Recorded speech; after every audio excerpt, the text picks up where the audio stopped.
Warning: these games will destroy your sleep schedule. You'll look at the clock. It's 4 a.m. Again, first up, Terraria. You start off building a tiny base. 6 hours later, you're fighting giant eyeballs and digging halfway to hell. Sleep? Gone. Next is Stardew Valley. You tell yourself just one more day on the farm. But somehow, it's spring of year 4, and the sun is rising outside your window. At number 3, Slay the Spire. It's turn-based, but deadly addictive. One more run turns into 5, and suddenly you're calculating card builds at 3 a.m. Then there's Vampire Survivors. It says each run is 30 minutes, but good luck stopping after one. It's mindless, chaotic fun, and a time black hole. And finally, Rim World.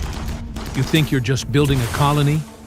Then your pet squirrel gets the flu and everything spirals into madness. Sleep? Deleted. All of these are on AnkerGames, free, pre-installed, and guaranteed to ruin your sleep in the best way possible. Which one's your sleep killer?